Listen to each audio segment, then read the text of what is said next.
Bonjour à tous, je vous souhaite la bienvenue à ce premier café VAE de l'année. Ravie de vous retrouver. Nous sommes actuellement près de 100 invités en ligne et la thématique choisie aujourd'hui, donc comment le dispositif Expérience sans frontières répond-il aux enjeux économiques? Alors, comme habituellement, nous partageons donc 45 minutes d'échange suivies d'une réponse à vos questions que vous voudrez bien nous poser en direct via le chat en ligne. Nous vous enverrons la synthèse des réponses aux questions et naturellement le PowerPoint qui vous sera envoyé. J'ai le plaisir donc d'animer ce webinaire avec ma collègue qui va se présenter. Je suis donc Béatrice Roland, responsable du dispositif académique de validation des acquis de l'Académie de Lille. Et je suis donc en compagnie ce matin de ma collègue Caroline Verolman.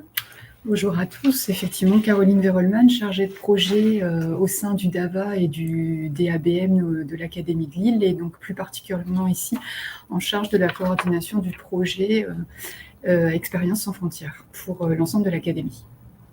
Merci Caroline. Alors, une année 2023 sous le signe du changement. Nous avons souhaité marquer le démarrage de ce webinaire effectivement sur la réforme de la VAE 2023 qui marque la transformation en profondeur de la VAE avec effectivement un accès simplifié, un accompagnement renforcé dès l'entrée dans la démarche, des délais d'obtention de la certification ou du diplôme qui seront dans une idée, je dirais, d'optimisation et de courte durée. Tels sont les marqueurs de la réforme de la VAE et qui visent donc un objectif de 100 000 VAE d'ici à fin 2027. Alors là, on est sur le national et on souhaitait aussi préciser que la région académique donc, se mobilise pour promouvoir la VAE en Hauts-de-France. Alors, nous partageons ces webinaires avec vous depuis quelques temps et les actions de communication qui étaient portées par le réseau Interval seront portées désormais par le DAVA de Lille. Le DAVA de Lille qui est donc certificateur de l'éducation nationale et qui a comme outil à sa disposition je dirais, un site qui permet de présenter l'ensemble des marques et ce site s'appelle Mon Avenir Pro. Alors, 2023 sous le signe de changement, comme je vous l'ai expliqué précédemment. Vous participiez au webinaire sous l'effigie du réseau Interval Guichet VAE en Hauts-de-France. Aujourd'hui, ce réseau est porté au changement. On dira qu'il n'existe pas dans sa forme avec une cartographie de 80 lieux en Hauts-de-France et des accueils en présence.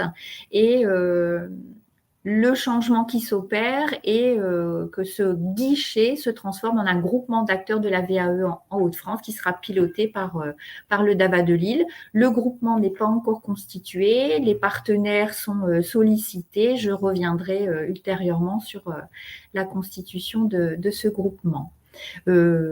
L'idée et naturellement que les campagnes de communication, les cafés VAE et les actualités seront toujours au rendez-vous. Vous pourrez nous suivre sur les réseaux sociaux et aussi sur Mon Avenir Pro, sur la marque DAVA de Lille et d'Amiens. Et effectivement, comme les collègues l'ont précisé sur le slide, nous avons hâte de partager avec vous cette nouvelle année, développer ensemble la communauté VAE en Hauts-de-France. Vous êtes nombreux à suivre ces cafés VAE, à suivre nos communications, à participer à nos événements en ligne avec d'autres partenaires. Cette année aussi, nous souhaitons redynamiser les événements sur le territoire. C'est pour ça qu'on précisera sur le slide final qu'on aura aussi d'autres ambitions sur 2023, mais je fais un petit peu de teasing pour vous donner envie de poursuivre notre collaboration. Alors, je vous lance le sommaire. Donc, pour Expérience sans frontières, c'est un projet qui est porté par le DAVA de Lille et l'idée, c'était de recontextualiser le projet, de vous donner quelques données sur l'immigration, parce que ce projet existe parce qu'effectivement, le gouvernement porte un projet immigration au national, les enjeux de ce projet, ses objectifs, le public cible. Et comme je l'ai annoncé en thématique, comment le dispositif répond-il aux enjeux économiques actuels, un parcours individualisé, un accompagnement renforcé. On répondra naturellement, Caroline et moi, à vos questions. Et surtout, vous laisser repartir avec nos contacts pour que vous puissiez orienter vos collègues salariés et puis les candidats à ce dispositif. Alors, Expérience sans frontières, un projet qui est porté et cofinancé par l'Europe, le ministère de l'Intérieur, l'Académie et nos collègues de l'Académie de Lyon qui portent pour d'autres académies ce projet. L'expérience sans frontières, comme je le disais précédemment, répond à un enjeu sur le territoire, un projet de loi sur l'immigration qui vise à mieux intégrer la population immigrée à travers le travail. Ces personnes qui arrivent sur notre territoire. Alors, en cours dans ce projet, la création d'un titre de séjour, travail dans les métiers en tension, la sollicitation des employeurs pour former à la langue française les salariés allophones, les salariés qui travaillent mais qui n'ont peut-être pas effectivement un niveau de langue française toujours qui leur permet de faciliter leur insertion et même leur emploi, et favoriser l'accès au marché du travail des demandeurs d'asile. Là, on est sur le national et ce projet s'intègre vraiment dans ce projet sur l'immigration. Au niveau de l'académie, donc, nous avons participé à une première expérimentation sur 2020 et 2022, centrée sur une entrée VAE sans frontières, puisque le projet est porté par le DAVA. Le DAVA de Lille, c'est effectivement notifier la recevabilité pour les candidats à la VAE. Nos collègues de Lyon, qui avaient déjà une première expérience, ont souhaité proposer cette expérimentation, de proposer cette VAE aux primo-arrivants sur notre territoire. Nous avons participé à ce projet avec un résultat très positif, puisque sur 2023 et 2024, nous arrivons sur une autre dimension avec un élargissement de l'accompagnement, puisque les candidats qui étaient accueillis dans nos services et qui ne pouvaient bénéficier d'un parcours de VAE pour X raisons, se retrouvaient quelque part sans solution, alors que là, sur le dispositif Expérience sans frontières, on a vraiment pris en compte cette dimension. Et là, c'est Caroline qui rentrera plus dans les détails, mais c'est vraiment de permettre à ces personnes qui entrent sur notre territoire et qui ont déjà des expériences, des certifications dans leur pays, de s'insérer le plus facilement possible sur notre territoire. Alors, l'expérience sans frontières, comme je le précisais, le contexte, naît d'un constat que tous les bénéficiaires répondant aux critères d'éligibilité ne peuvent pas tous entreprendre une validation des acquis. Le dispositif Expérience sans frontières propose une alternative. L'idée, c'est vraiment d'accompagner les candidats vers l'emploi en cas d'impossibilité d'entreprendre une démarche de VAE. On était vraiment parti sur l'entrée VAE puisque c'est les DAVA qui étaient à l'initiative de ce projet. J'ai une expérience dans mon pays, j'arrive en France, je peux faire valider effectivement en fonction de mon expérience au niveau de mon pays d'origine et peut-être grâce à une expérience en France, une certification. Mais ce n'est pas toujours évident. Les métiers exercés sur un territoire ne sont peut-être pas toujours exercés dans les mêmes conditions, avec des technologies différentes, d'autres approches. Alors, l'idée, c'était de ne pas perdre ce financement au niveau de la VAE et de l'étendre donc sur ce dispositif Expérience sans frontières, et qui est porté par 11 académies. Alors, 11 académies, dont Lille. Les académies qui participent à ce projet sont Lyon, qui porte le projet pour le national, la Corse, Reims, Nancy-Metz, Paris, Créteil, Versailles, Aix-Marseille, la Normandie, l'Académie de Nice. Voilà pour le contexte général, autant au niveau national que par rapport à l'Académie de Lille qui porte le projet et nos collègues sur les autres territoires.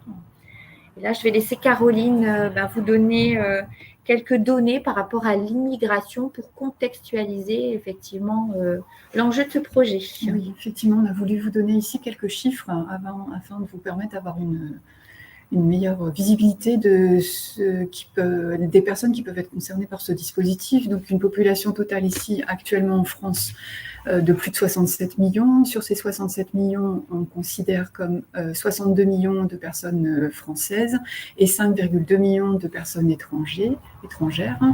Parmi ces Français, donc à la fois les Français de naissance et les Français les Français par acquisition, nés en France, qui représentent environ 60 millions de personnes, et en parallèle, donc des Français par acquisition nés hors France, au global de 2,5 millions. À peu près.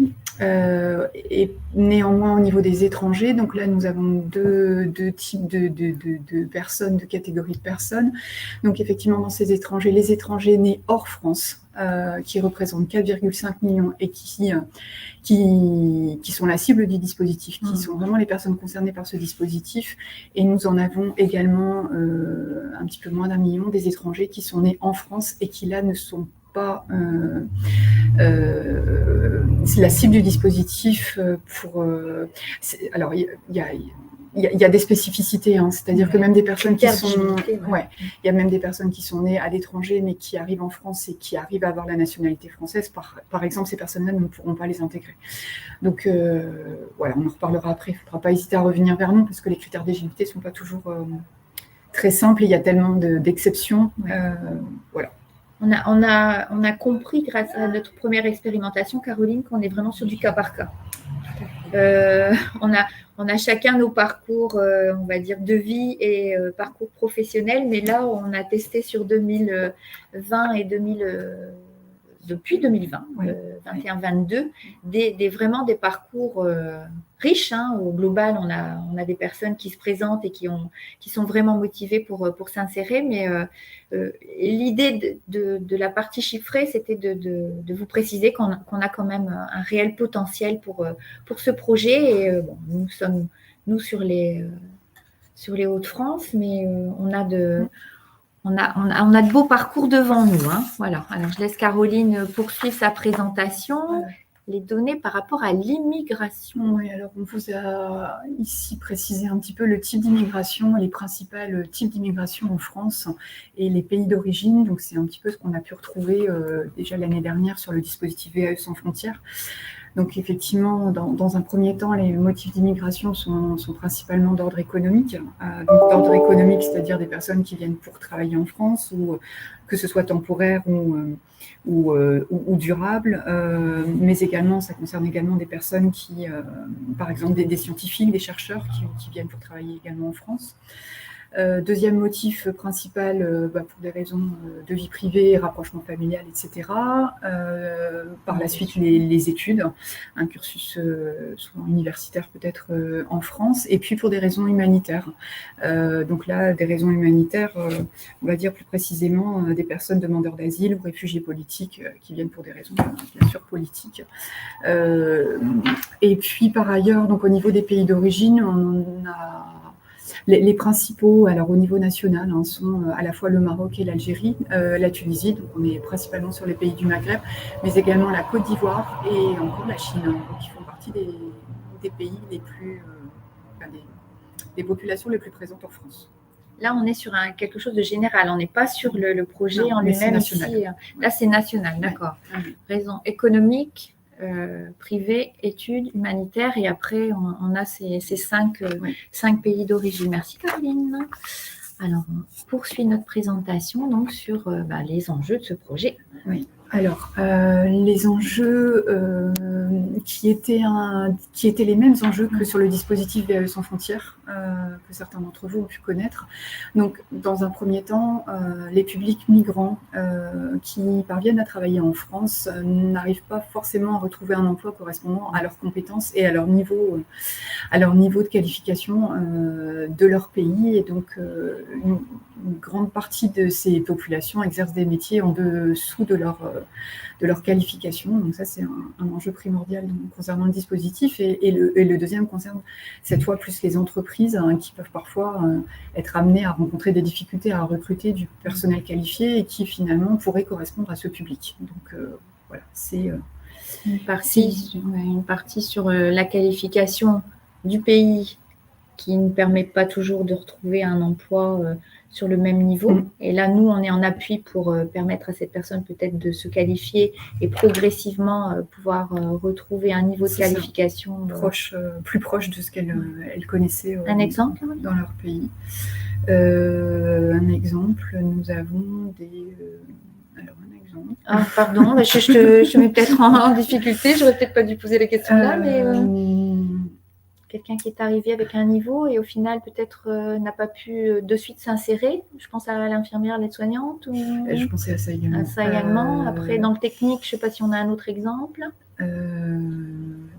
Alors, des exemples. J'ai des exemples de personnes qui ont vraiment connu des situations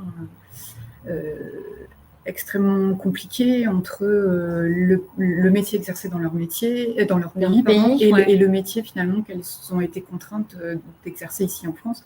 Je pense par exemple à une magistrate avec qui on a travaillé l'année dernière, qui pensait qu'il n'y avait plus de possibilités pour elle dans son secteur d'activité et qui de ce fait avait occupé des postes d'agent d'entretien. Et qui s'était fait une raison et qui en était très désolée, mais il m'expliquait que la vie faisait qu'elle avait dû reprendre une activité professionnelle. D'accord.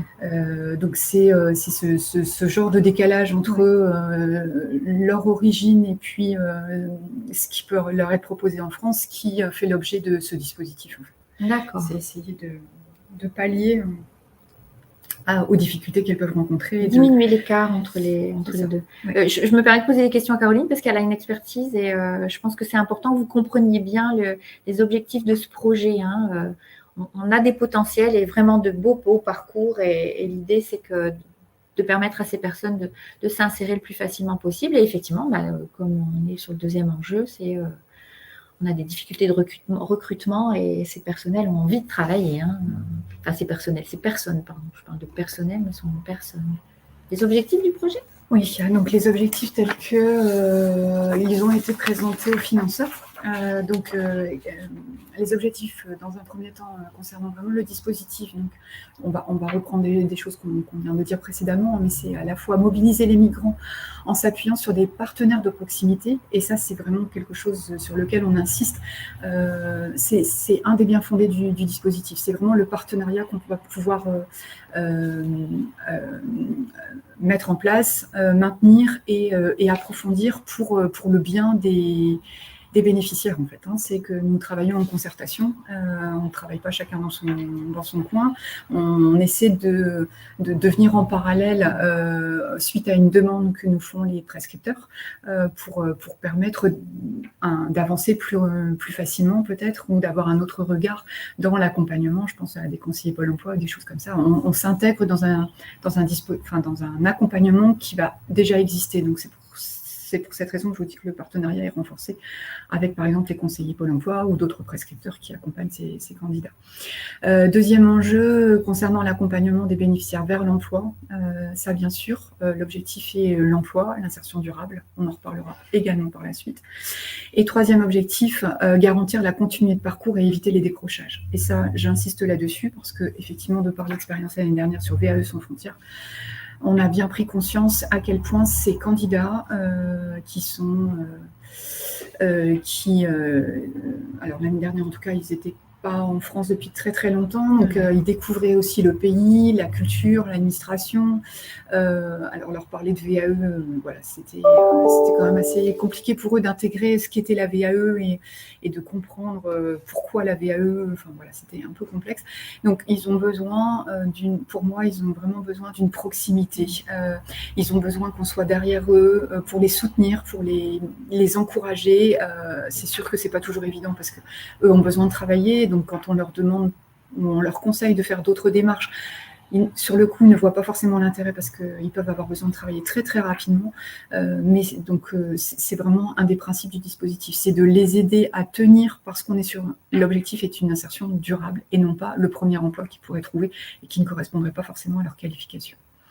Donc voilà les principaux objectifs du dispositif Expérience sans frontières, et donc cette fois plus particulièrement pour les bénéficiaires. Il faut avoir en tête que ce dispositif est un dispositif, selon moi, d'orientation et d'insertion professionnelle. Donc, avec pour objectif principal la valorisation de l'expérience. Donc, la valorisation de l'expérience, comme on vous l'indique ici, complétée éventuellement par des formations, par des immersions, afin de s'approprier davantage le monde économique et les attentes du marché du travail ici en France. Par ailleurs, il peut être nécessaire, donc ça peut être aussi un objectif pour ces bénéficiaires, de renforcer leur niveau en langue française, et plus particulièrement dans le cadre professionnel. C'est-à-dire que l'idée, c'est de les aider à valoriser à nouveau leur expérience, même de par un vocabulaire, le vocabulaire lié à leur méthode de travail, aux technicités, leur vocabulaire quotidien professionnel. C'est aussi quelque chose sur lequel on travaille avec eux lorsque ça leur est nécessaire, afin de mieux se mettre en avant, mieux, même face à un employeur demain, ou dans le cadre d'un CV, ou dans le cadre d'une démarche de VAE, etc. On en reparlera. En termes techniques. C'est ça, ouais. Troisième objectif, les aider à découvrir et s'approprier donc les pratiques professionnelles en France, effectivement par le biais d'immersion, de stages. On les encourage très fortement tous à réaliser des périodes d'immersion en France afin de s'imprégner à minima dans un premier temps pour ensuite être plus crédibles et mieux savoir en parler lorsqu'ils vont rencontrer des employeurs potentiels. Parce que c'est vrai que s'ils arrivent uniquement avec leur expérience française, on peut leur reprocher d'avoir une belle expérience, mais qui ne correspond pas forcément exactement à ce qu'on attend d'eux en France. Et donc le fait de pouvoir être immergé, soit par des modules de formation, soit par des immersions en entreprise, ça leur permet aussi de s'enrichir et de voir à quel point c'est différent ou pas. Donc ça peut aussi leur permettre de se rassurer, puis ça peut aussi leur permettre de mieux comprendre et de mieux en parler, et ça c'est un des objectifs.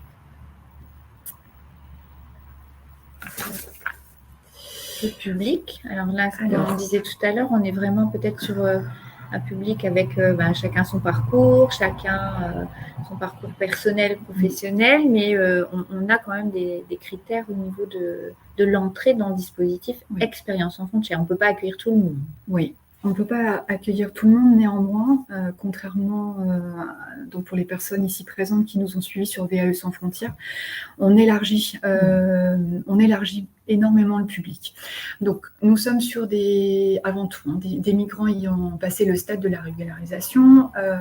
Premier critère indispensable, c'est que la personne soit issue d'un pays hors Union européenne, qu'elle ait un projet d'insertion professionnelle durable, que ce soit un objectif pour elle, qu'elle possède une expérience professionnelle, alors on l'a dit tout à l'heure, que ce soit à l'étranger et ou en France, peu importe, mais en tout cas il faut un minimum d'expérience professionnelle, ayant un niveau de compréhension et d'expression écrite et orale en français suffisant pour décrire leur expérience professionnelle. À nouveau, on est là pour les aider à verbaliser et à valoriser leurs compétences. Donc on est là vraiment pour vérifier qu'elles sont en mesure ou elles seront en mesure bientôt d'exprimer, d'identifier, d'évaluer leurs compétences et de savoir les mettre en avant.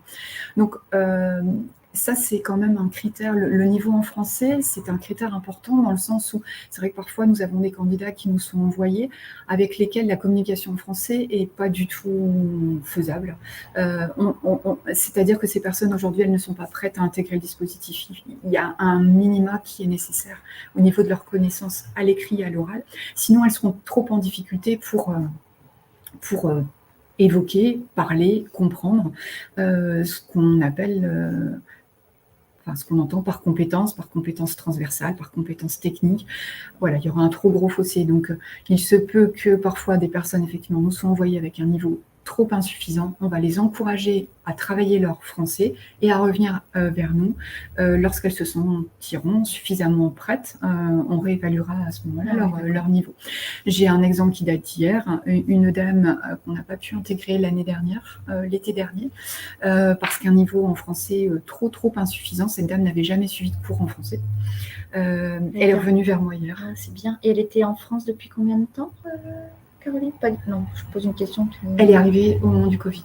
Ah, au moment du Covid, d'accord. Oui, elle fait déjà quand même à peu près. Elle a travaillé, elle a fabriqué les masques. Parce qu'elle avait une expérience en couture dans son pays. Donc, elle a tout de suite pu travailler dans une entreprise d'insertion à fabriquer les masques. De ce fait, le français est resté de côté. Donc, elle a pratiqué l'oral, elle a communiqué à l'oral, mais l'écrit, elle n'a pas du tout travaillé. Donc, quand elle est venue, elle nous a été orientée l'été dernier. On a évalué son niveau en français, c'était trop juste et on allait la mettre en difficulté si on l'intégrait.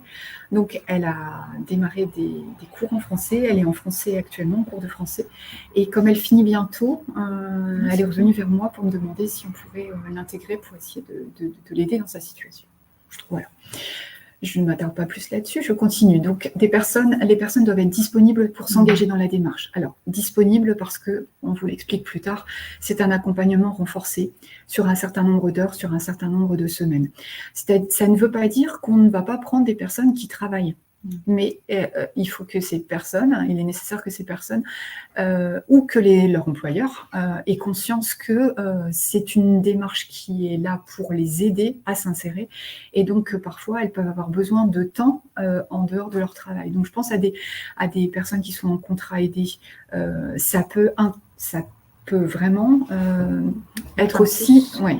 On a une personne actuellement, c'est le cas, elle est en contrat aidé, mais elle est dans le dispositif et on va essayer de travailler à nouveau en partenariat avec l'employeur pour avancer en parallèle en fait, sur son accompagnement à l'insertion professionnelle. Donc on peut prendre des demandeurs d'emploi, on peut prendre des salariés. Des personnes qui souhaitent obtenir une reconnaissance de leur carrière antérieure avec le moins de déqualification possible, comme on en a parlé, et puis des personnes désireuses d'acquérir les connaissances et les techniques nécessaires à la conduite de leur projet professionnel et à la reconnaissance de leurs compétences. On a parlé de compétences techniques, compétences transversales, c'est vraiment une des priorités de ce dispositif. Donc voilà pour le public. Merci Caroline.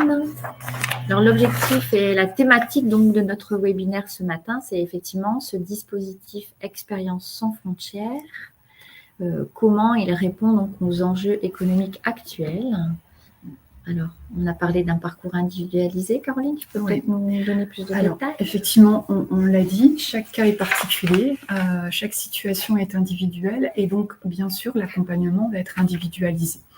Donc, quel que soit le projet professionnel, Expérience sans frontières a pour objectif d'établir dans un premier temps un diagnostic des besoins du bénéficiaire. Donc, de ces besoins, toujours au regard, bien sûr, de son insertion professionnelle. Donc, dans un premier temps, un diagnostic pour tous les candidats qui nous sont envoyés. Et puis, donc l'élaboration d'un plan d'action afin d'envisager l'insertion durable. Donc, différents dispositifs d'insertion professionnelle seront mis en œuvre suite à ce diagnostic et combinés pour garantir la réussite de chaque parcours. Là, je vous ai mis quelques items, mais on verra un petit peu plus loin, de façon un peu plus concrète, le type de dispositif qui peut être par exemple requis ou conseillé pour chacun de ces candidats. Donc, à nouveau, la valorisation de l'expérience. Par exemple, avec la validation d'acquis de l'expérience.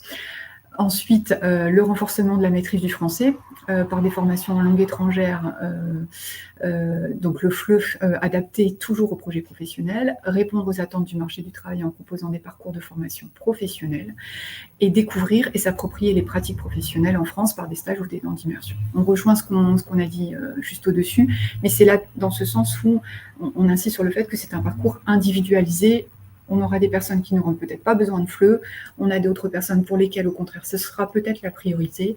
Des personnes qui ont travaillé en France n'auront peut-être pas forcément besoin d'une immersion. Par contre, des personnes qui n'ont pas du tout encore travaillé en France, les immersions seront une obligation, voilà, etc. Les fondamentaux de cet accompagnement individualisé. Donc, On revient sur l'ingénierie de parcours sans couture, une approche par la valorisation des compétences, un accompagnement au développement des compétences. Je vous l'ai dit précédemment, mais on vous le note pour que ce soit bien clair pour vous.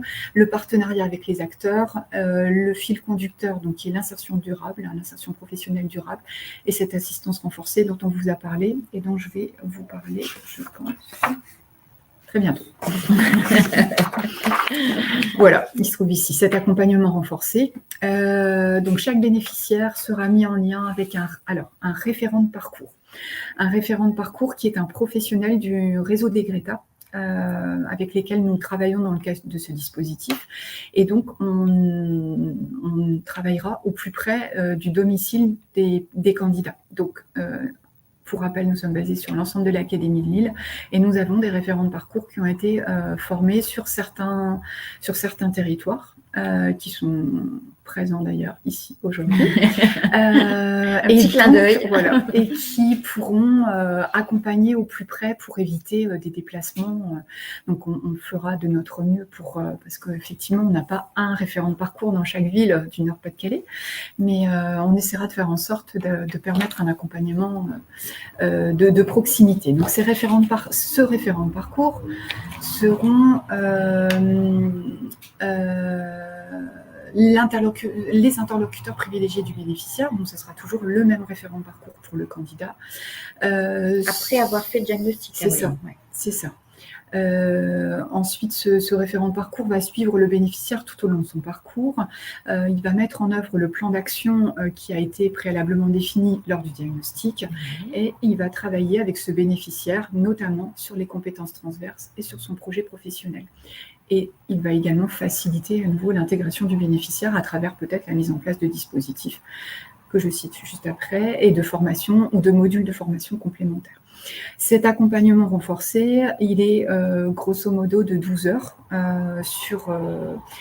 donc auprès avec ces référents de parcours professionnels des Greta. Voilà, ça sera en moyenne. Il est de 12 heures. Il est de 12 heures. Ouais. Alors, la personne qui prend contact pour entrer dans le dispositif, on vérifie son éligibilité, on lui propose un diagnostic qui est réalisé par une collègue chez nous. Et une fois que la personne a, je dirais, ciblé le parcours potentiel, elle est orientée vers un référent de parcours pour qu'elle puisse être accompagnée tout au long du parcours. Je me permets de rebondir par rapport à l'expérience de l'année dernière. Caroline, on se rend bien compte que ces personnes, pour certaines, on a un peu d'autonomie, mais pour d'autres, on arrive sur le territoire, la législation française, l'administration, tout ça, c'est vraiment nébuleux.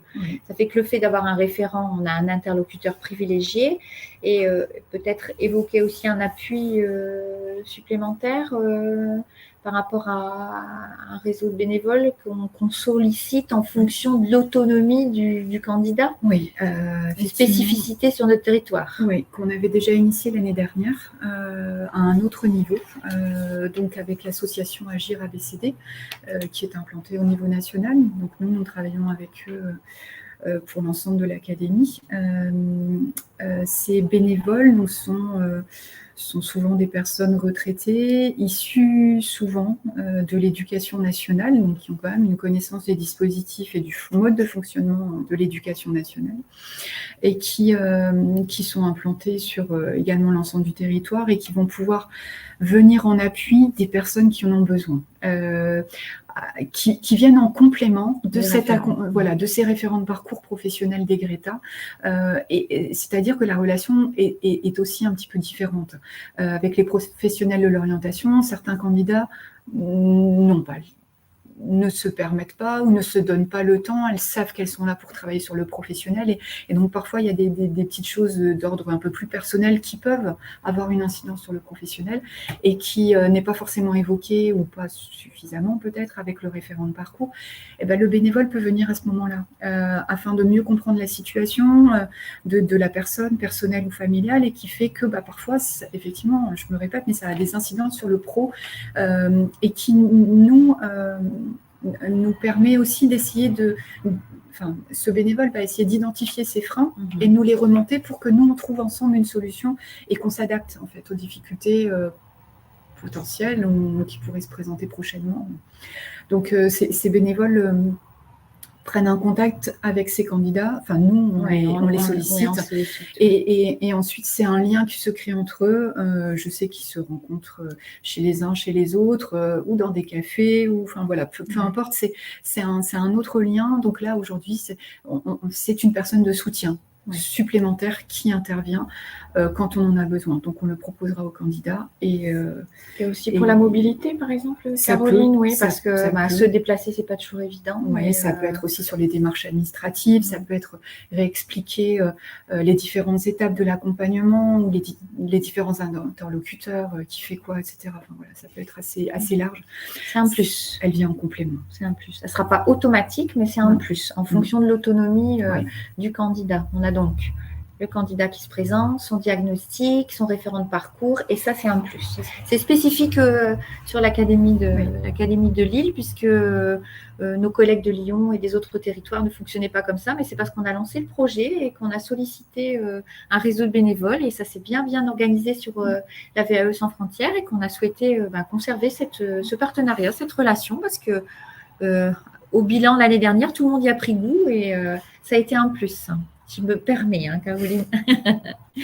Les modules mobilisables, j'ai fait une réduction pendant le parcours.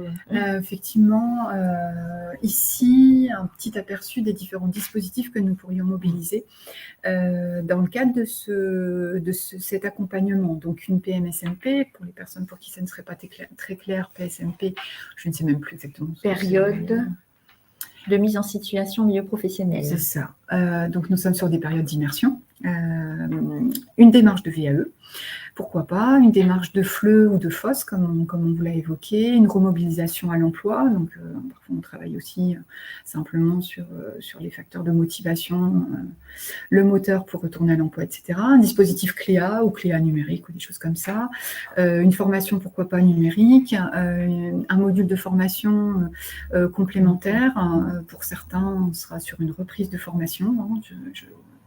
On parlait tout à l'heure de personnes infirmiers ou aides-soignants pour lesquels, alors je pense à un infirmier que nous avons actuellement, pour lequel la VAE n'est pas envisageable, et qui souhaite de ce fait reprendre la formation d'infirmier en France.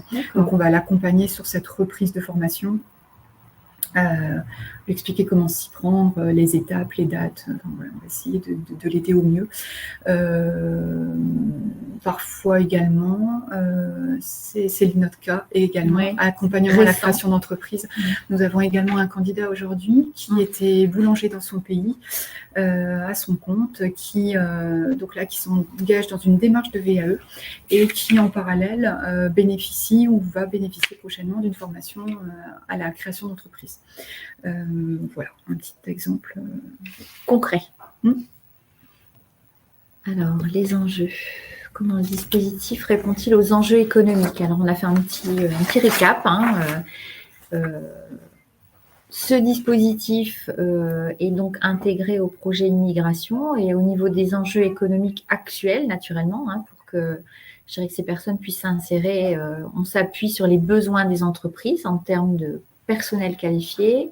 On prend conscience, on fait prendre conscience, aux bénéficiaires des différences existantes sur un même métier en France et à l'étranger. Ça, c'est pas toujours évident. Et Caroline, on l'a vu sur certains parcours. On arrive et on pense pouvoir intégrer un poste de suite, alors que le contexte de travail n'est pas toujours le même. Un exemple en tête?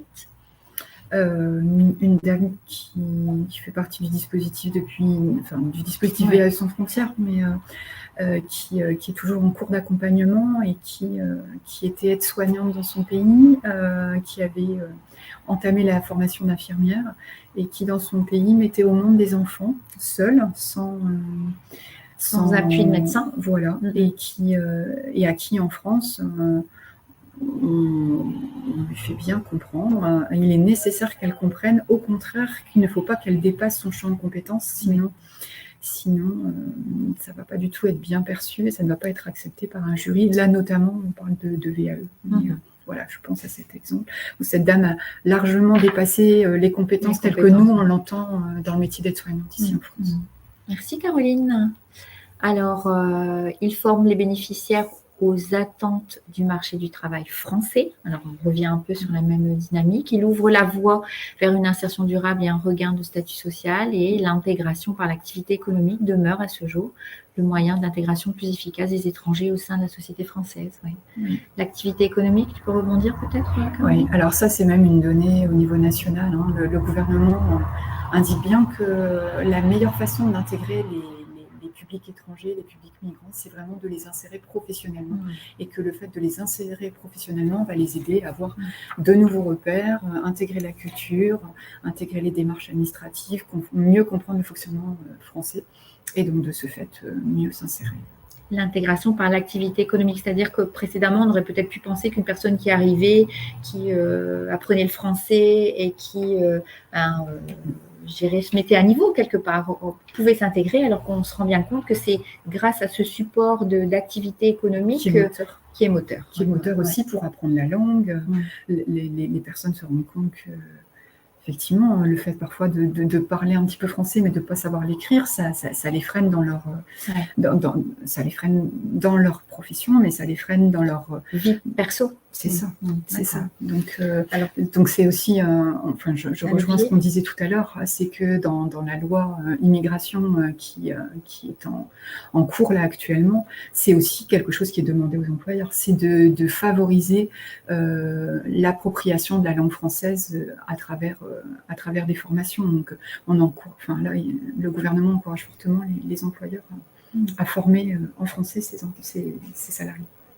Également. Un salarié qui serait déjà en entreprise, un salarié qui pourrait encore évoluer dans l'entreprise grâce à des formations complémentaires. Alors, soit évoluer, soit même le maintenir dans l'entreprise. D'accord. Merci. Un contact pour Expérience sans frontières, donc. Oui. Une adresse mail générique. Oui, donc nous avons une adresse mail spécifique, expérience sans frontières@ac-lille.fr. Vous avez ici un numéro de téléphone qui correspond donc à la personne, Susan Vallard, qui va recueillir, réceptionner tous les candidats potentiels, et donc qui va pouvoir répondre également à toute question complémentaire auxquelles on n'aurait pas pu répondre, ou à des cas particuliers, comme on vous l'a dit. C'est vrai que les prérequis ne sont pas toujours très simples à savoir si la personne peut intégrer ou pas. Donc voilà, on est tout à fait joignable sur ces deux contacts.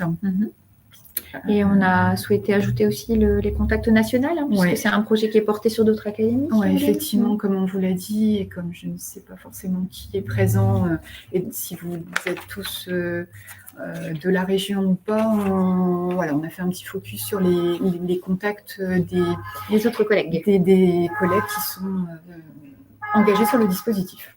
Très bien. Alors, on va vous remercier pour votre attention et on va prendre les questions du chat.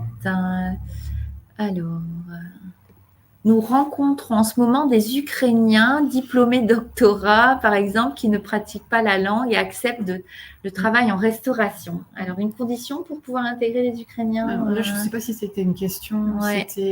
Ou alors c'est plutôt une remarque. Oui, une remarque. Ouais. Mais bon, on continue alors. Alors, ça, c'est Stéphanie. Alors, Stéphanie, d'accord. Si vous avez besoin d'une réponse à une question, Stéphanie, vous pouvez la poser dans le chat. Quels sont les partenaires de proximité? On aura possibilité d'intégrer des Ukrainiens à partir du moment où ces personnes ont un projet d'insertion durable en France. À partir du moment où ils décident de rester en France. D'accord. Oui. Parce que là, on est normalement sur hors Union européenne dans le projet. Voilà. Il y a cette marge de manœuvre. Oui. D'accord. De toute façon. Quels sont les partenaires de proximité?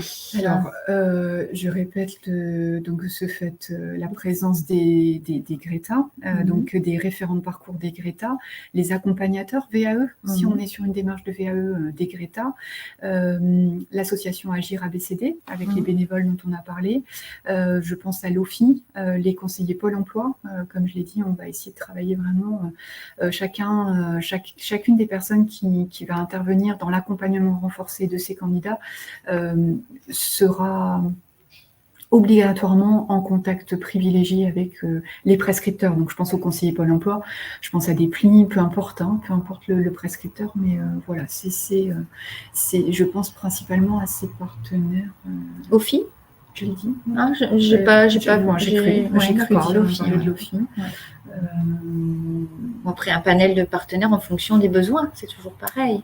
Quand on est sur du cas par cas, on va solliciter des entreprises, des associations d'insertion en fonction des secteurs. Moi, je dirais que là, Laurence, on est sur un maximum de partenariats possibles en fonction du cas particulier. Voilà. Des structures d'insertion, je pense à des chantiers d'insertion aussi. Des organismes de formation. Voilà, Paquita. Alors, quelle est la différence entre les deux dispositifs? Alors, c'est que le dispositif Expérience sans frontières fait suite au dispositif VAE sans frontières.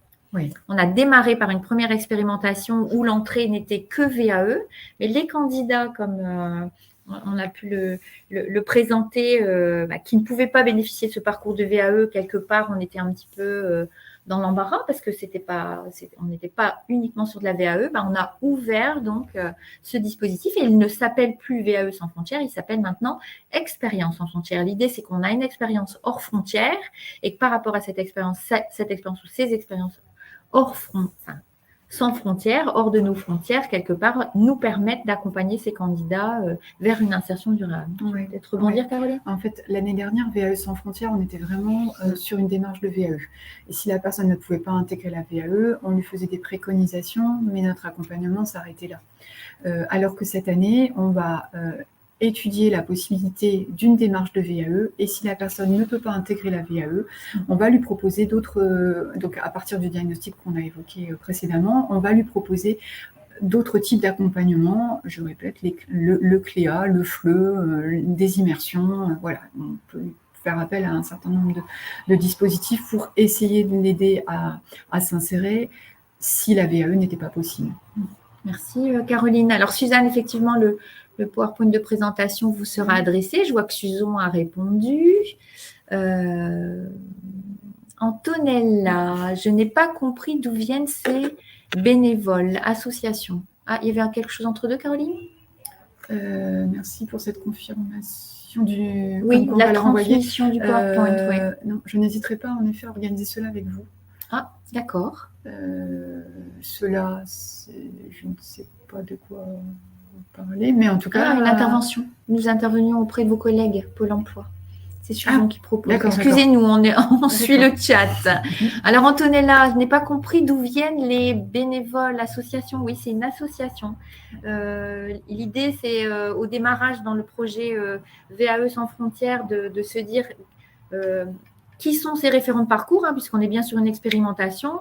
Et ces référents de parcours, on a tout de suite sollicité des bénévoles en se disant que c'était peut-être nous permettre d'avoir un panel de personnes disponibles sur l'ensemble du territoire. Et aujourd'hui, on s'est rendu compte, et eux aussi d'ailleurs, ça a été le constat et le bilan, c'est qu'ils n'étaient pas toujours à même de répondre à l'ensemble des questions. Ce sont des bénévoles qui ne travaillent plus dans des structures d'orientation d'insertion et on a eu un petit écart. Alors, on a donc changé un petit peu notre orientation. Les référents de parcours tels qu'on les entend dans l'expérience sans frontières sont des référents, comme le disait Caroline, du réseau des Greta. Des spécialistes de l'orientation. Des spécialistes, mais on a quand même conservé notre collaboration avec le réseau de bénévoles parce qu'ils ont pris goût aussi à accompagner ce public parce que c'est un public qui est quand même très attachant, Caroline. On a vu sur les témoignages des personnes qui effectivement bénéficient de cet accompagnement, comme le disait Caroline, renforcé de 12 heures, mais en 12 heures, on ne peut pas toujours prendre le temps peut-être de boire un café, d'être accompagné sur une démarche administrative. Et là on a vraiment le complément. Voilà, j'espère avoir répondu à votre question, Antonella. En fait, ils peuvent être présents avant tout pour les soutenir moralement, aussi dans leur démarche. Voilà. Alors Antonella nous dit merci. Enfin, dit merci à Suzon. Quels sont les financements de ces différents modules durant le parcours ? Alors là, on est sur du droit public. Oui. Du droit commun, pardon. Droit commun. Oui. Ouais. Nous, on a… pardon, Caroline. Non, vas-y. L'idée de ce projet, c'est de permettre d'avoir une enveloppe pour avoir un coordonnateur et je dirais, faire la promotion du projet, à créer du lien entre les différents partenaires, mais le financement des modules, le financement de la VAE, on reste sur du droit commun. On n'a pas de financement spécifique pour les formations. Ça, c'était une question qui avait été posée dans le montage. On n'a pas de financement spécifique. On est vraiment là pour mettre de l'huile dans les rouages, si je puis me permettre, Caroline. Comment intervient Pôle emploi? Intervient en amont sur le… Alors, Pôle emploi va intervenir pour l'identification, donc concernant l'identification, le repérage du public potentiel. Ça peut être également par le biais de réunions d'information collective auxquelles je peux participer si besoin, sans problème, pour sensibiliser le public. Et puis ensuite, c'est le partenariat qu'on évoquait tout à l'heure, le lien de proximité qu'il est nécessaire que l'on puisse avoir avec le conseiller Pôle emploi pour être de concert dans l'accompagnement et ne pas proposer des choses qui auraient déjà été proposées ou qui n'auraient pas fonctionné. Voilà, c'est dans ce sens-là. Et aussi dans le sens où parfois on pourra avoir besoin du conseiller Pôle emploi. Alors pour un certain nombre de choses, je pense pour des personnes, alors à nouveau je vais faire allusion à VAE sans frontières et donc à la VAE, mais il y a quand même certaines étapes où, alors pour le candidat, c'est compliqué de comprendre chacune des étapes de VAE, et donc on a besoin d'avoir ce lien de proximité avec le conseiller Pôle emploi, peut-être pour réaliser les démarches concernant les 250 €, peut-être pour aider à mettre en place, d'un point de vue technique, l'immersion, expliquer les documents, comment il faut s'y prendre, enfin, voilà, ce genre de choses. Pour ceci, nous faisons un webinaire. Oui, à destination des conseillers Pôle emploi. J'ai plus la date. Le 28. 28 mars. Oui. Oui, la direction régionale va prendre contact avec un certain nombre d'agences qui ont été repérées sur le territoire afin de les informer sur le dispositif. Et donc, on refait un webinaire le 28 mars à 14 h. Je pense que c'est la question de Suzanne en plus. Actuellement, Pôle emploi prescrit déjà vers des référents Greta au niveau de la VAE, mais aucune distinction n'est faite à ce jour pour la VAE. Alors, pas sans expérience, sans frontières. Alors, on est vraiment, je pense qu'il y a peut-être eu un amalgame. On a peut-être été un peu trop rapide toutes les deux sur l'idée de la VAE sans frontières et expérience sans frontières. VAE sans frontières n'existe plus. On est bien sur le projet expérience sans frontières. Mais nous, dans notre dynamique de diagnostic, on va toujours prendre l'expérience qui est acquise et envisager peut-être une VAE au démarrage. Et si on ne peut pas envisager de VAE, on va effectivement orienter le candidat. Si je peux me permettre, effectivement, vous êtes plusieurs conseillers Pôle emploi à continuer à nous envoyer des candidats potentiels pour VAE sans frontières. Les personnes que vous nous envoyez pour ce dispositif VAE sans frontières, qui n'existe plus depuis le 31 décembre, nous, on essaie de voir pour les intégrer dans le cadre d'expérience sans frontières. Alors, Sandrine, quelle structure porte VAE sans frontières? VAE sans frontières n'existe plus. On est bien sur le projet Expérience sans frontières et la structure qui porte, c'est bien le DAVA de Lille. C'est le DAVA qui travaille avec les Greta. Voilà, c'est ça. On est partenaire sur le projet. Vaut-il mieux contacter directement Expérience sans frontières ou envoyer vers les Greta? Donc effectivement, c'est une bonne question. Il faut passer, je vous sollicite pour passer par Expérience sans frontières, parce que nous pilotons le projet pour l'ensemble de l'académie, donc toutes les personnes doivent nous être envoyées et ensuite on rebasculera vers les Greta. Ça ne vous empêche pas, si vous avez un lien privilégié avec les Greta, de les en informer, mais de toute façon, les Greta, s'ils ont des candidats, ils doivent s'adresser à nous pour que nous puissions prendre ce premier contact, que nous faisions le diagnostic avec ces candidats et ensuite on renvoie vers les Greta. D'accord. Ghislaine qui nous a quittés, de l'Académie de Lyon. Cathy, le numéro de téléphone est celui de Suzon. Mais oui, c'est Suzon qui centralise. Son rôle, c'est l'accueil des candidats. Ah, et Susan a répondu. Ah non, oui, non, elle a répondu ce qu'on vient de dire. Ah, d'accord. Effectivement, c'est le numéro de Susan. Susan accueille les candidats. Susan peut être amenée à répondre à des questions concernant l'éligibilité, répondre à vos premières questions. Et si elle a besoin, elle vous orientera vers moi. Mais effectivement, c'est bien le numéro de Susan. C'est le premier contact, oui. A-t-on toujours cette obligation de trouver des preuves de l'expérience à l'étranger? Oui, pour l'instant. Pour l'instant. Toujours. Par contre, on a toujours, je pense, cette souplesse que nous avions quand même l'année dernière sur le fait que nous n'exigeons pas spécialement les preuves classiques de la VAE, mais c'est la possibilité d'ouvrir à d'autres types de preuves. Alors, j'ai donné cet exemple-là que je donne très régulièrement, mais parce qu'il parle à tout le monde. C'est un journaliste qui a fui son pays et qui avait sur lui uniquement, en partant de son pays, sa carte de presse. Sa carte de presse est une preuve qu'on pourrait accepter dans valoriser, le cadre de ce dispositif. Ouais, tout à fait.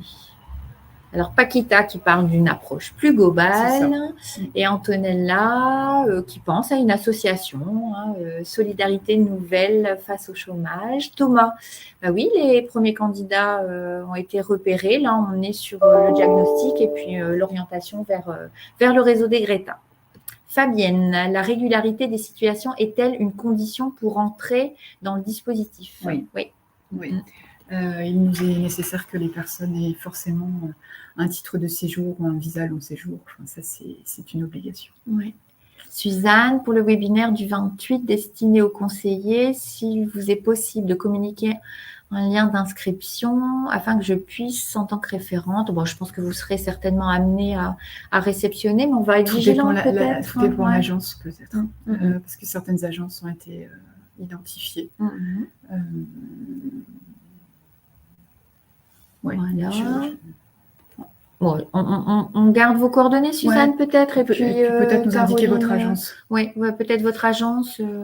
Comme ça, on sera certaine de vous convier à ce webinaire. Stéphanie qui répond, Paquita. Et avec la réforme, comment ça va changer? J'ai pas de boule de cristal.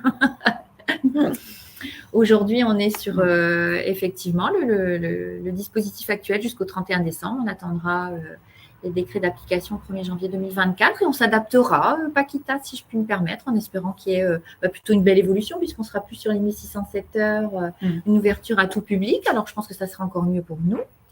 Le fait de faire traduire les bulletins de paie est un frein. Alors, je ne sais pas si c'est une question ou si c'est une affirmation. Sachez qu'on ne l'a pas précisé, mais on a quand même un certain nombre de lignes budgétaires différentes dans le dispositif, et notamment une ligne concernant les traductions. Donc, il n'est pas forcément nécessaire, avant même de nous envoyer les candidats, de réaliser la traduction. On étudiera déjà dans un premier temps s'il est possible de toute façon d'envisager une VAE, et on ne va pas demander de traduction ou faire de traduction tant que la VAE n'est pas envisageable. Donc, ne vous embêtez pas avec ce sujet-là. C'est très bien que la personne ait ses bulletins de paie. On verra ce qu'on en fera, lesquels seront nécessaires et puis lesquels on pourra faire traduire, nous, à notre niveau. Effectivement, Susan a apporté une réponse, une petite remarque, c'est-à-dire que les justificatifs de leur expérience sont nécessaires pour une VAE, mais ne sont pas nécessaires pour Expérience sans frontières. Si la personne voulait tenter de faire une VAE et que finalement on se rend compte qu'obtenir des preuves n'est pas possible, on vous l'a dit, on peut l'aider dans son orientation, dans son insertion professionnelle, sans passer par la VAE. La VAE est une option, mais il y en a d'autres. Oui, la souplesse, Laurence nous demande, effectivement, si on est sur les diplômes éducation nationale, pas identique pour les diplômes de la santé. Ben oui, bien sûr, nous, on porte le projet sur nos certifications. Alors après, on renvoie vers nos interlocuteurs. On est en intercertificateur, mais moins de souplesse, effectivement. On est sur de la santé aussi, du médical. Merci. Roubaix est invité. Voilà, Suzanne, qui est de Roubaix. Oui, donc, Roubaix est identifié. Ouais. Et Fabienne, je reviens sur les éléments de preuve. Comment faire s'ils n'en ont plus? Peut-on prendre le relais de l'expérience n'est pas validée avec une formation AFEST? L'expérience n'est pas validée avec la formation à FEST. Fabienne, ah oui, alors on n'a pas de preuve de l'expérience, mais effectivement, c'est pas validé non plus grâce à la FEST. Alors moi, je dirais qu'on fait du cas par cas et j'ai pas d'exemple précis. Non. Si on n'a pas de preuve, aujourd'hui, on ne les intègre pas. On envisage une autre solution, Alors, Caroline. si on n'a pas de preuve, on ne peut pas les intégrer à la VAE, même si parfois ils n'ont pas de preuve et finalement, en les accompagnant, on parvient à obtenir des preuves ou à réfléchir avec eux à ce qui pourrait être possible. Et donc, s'ils n'ont pas de preuve que la VAE n'est vraiment pas possible, à nouveau, je me répète, mais on pourra les intégrer à l'accompagnement renforcé sur d'autres dispositifs que la VAE. Travaillez-vous avec la Martinique? Alors, on aimerait bien. Que la Martinique faisait partie du dispositif VAE sans frontières, mais donc elle n'est plus présente. Elle n'est plus sur l'expérience sans frontières. Fabienne, vous êtes en Martinique? Ne fait pas partie de cette expérimentation. Alors Adeline, bonjour. Pour les personnes qui n'ont jamais travaillé, ils peuvent être orientés vers le dispositif HOPE. Oui, effectivement, nous sommes sur 2 dispositifs complémentaires et quand même extrêmement différents. Donc le dispositif HOPE va s'adresser plutôt à des personnes qui souhaitent reprendre une formation ou un certificat de compétences, donc avec l'AFPA, mais sur des métiers en tension, donc auprès de bassins avec des entreprises et des besoins qui ont été identifiés sur des métiers en tension, avec la mise en place donc d'une formation spécifique pour ces publics-là. Et donc, effectivement, des personnes qui n'ont jamais travaillé peuvent intégrer ce dispositif. Oui. Peut-être l'idée qu'un webinaire sera organisé en partenariat avec le CARIFOREF pour votre information, puisque effectivement, nous qui portons l'expérience sans frontières, Caroline a participé à un échange avec nos collègues de l'AFPA pour vraiment vous permettre de bien distinguer la plus-value de chaque dispositif. C'est ça, la complémentarité, la différence. A priori, on essaierait d'organiser ce webinaire avec le C2RP courant mi-avril. Voilà. Et Fabienne qui nous dit « Je dirige une association en Martinique ». Ah, ben vous essayez à aider la population. Alors, on pourrait en échanger peut-être, Fabienne, mais là, effectivement, on ne travaille pas avec nos collègues. Ils n'ont pas été… ils ont certainement peut-être été sollicités, mais là, je n'ai pas la réponse à la question. Mais en tout cas, n'hésitez pas à envoyer un petit message sur… même appeler Susan, envisager peut-être un échange. Paquita, cible, à partir de quel âge? Est-ce qu'il y a un âge? Ça n'a jamais été indiqué. Ça n'a jamais été indiqué, donc, mais on ne s'est même pas posé la question parce qu'on se regarde toutes les deux et on n'a pas eu de candidat jeune. Jeune, alors est-ce qu'on se dit qu'il ne serait pas peut-être majeur? Est-ce que ça serait votre question de fait? Est-ce qu'on parle de majorité? À partir de quel âge? Je n'ai pas la réponse à la question. Selon moi, il nécessite… Ah, s'ils ont une réponse. À partir de quel âge? Paquita dit oui, certainement par rapport à la majorité, mais on n'a pas un public jeune. Hein. Susan a dit 18 ans. 18 ans et avoir une expérience à valoriser. Ah d'accord, bon, c'est que Susan a certainement un document peut-être. Mais c'est vrai qu'on ne sait pas. Je ne sais plus. Ouais. Mais voilà, c'est vrai qu'il est nécessaire que ces personnes aient travaillé. Voilà. Très bien. Voilà. Moi, je pense qu'on a fait. De Susan, vous les trouverez sur le PowerPoint. Oui, on vous envoie le PowerPoint tout de suite. Écoutez, je pense qu'on a répondu aux questions. En tout cas, merci pour toutes ces questions. On espère avoir répondu aussi à vos interrogations. Hein. On est vraiment sur un basculement de VAE sans frontières sur Expérience sans frontières. C'est tellement logique pour nous qu'on ne l'a peut-être pas bien exprimé. On a quand même voulu faire le transfert et avec un projet élargi pour ces personnes et leur faciliter une insertion dans notre beau pays. Alors, on va vous remercier pour votre attention, vos questions et vous inviter au prochain Café VAE qui aura donc lieu le 6 avril. Et là, on est vraiment orienté sur 2 dispositifs, hein, la VAE, bilan de compétences, comment identifier le dispositif correspondant au projet professionnel d'un collaborateur. Hein. On est orienté vraiment sur une approche quelque part d'outils. On aimerait que vous soyez plus à l'aise par rapport à tous ces dispositifs qui vous sont proposés avec l'idée de, comme on l'a fait ce matin avec Caroline, de vous donner l'information simple et de répondre à vos questions. On n'a pas la réponse à la question. On vous la donne via une foire aux questions qui sera disponible sur le site Mon Avenir Pro. Un mot de la fin, Caroline? Oui, je vois que nos collègues ont déjà vous envoient déjà et vont vous envoyer le replay même de cette présentation de ce matin. Donc n'hésitez pas, si certains de vos collègues peuvent être intéressés, à transmettre ces quelques informations. Et puis bien sûr, nous sommes disponibles, que ce soit pour les conseillers Pôle emploi, que ce soit pour les centres de formation, enfin, tout prescripteur qui serait intéressé par une présentation en direct, soit auprès de leurs collègues, soit auprès des candidats potentiels. Nous sommes présents sans problème. Ouais, c'est vrai qu'on a la possibilité de faire du sur-mesure par rapport à l'expérimentation. Caroline coordonne le dispositif et elle est vraiment à votre disposition pour même peut-être, comme tu dis, le présenter et puis une présélection avec Suzon. Si vous avez plusieurs candidats, vous nous les orientez, on se déplace. On est parti donc sur 2 ans, 2023 et 2024. On souhaite vraiment que ce projet tienne un résultat très très positif. Alors on a besoin de vous quelque part pour que ça fonctionne. Voilà. Merci. Belle journée à tous et au plaisir donc au mois prochain, le 6 avril. À bientôt. Merci. Bonne journée. Bonne journée. Au revoir.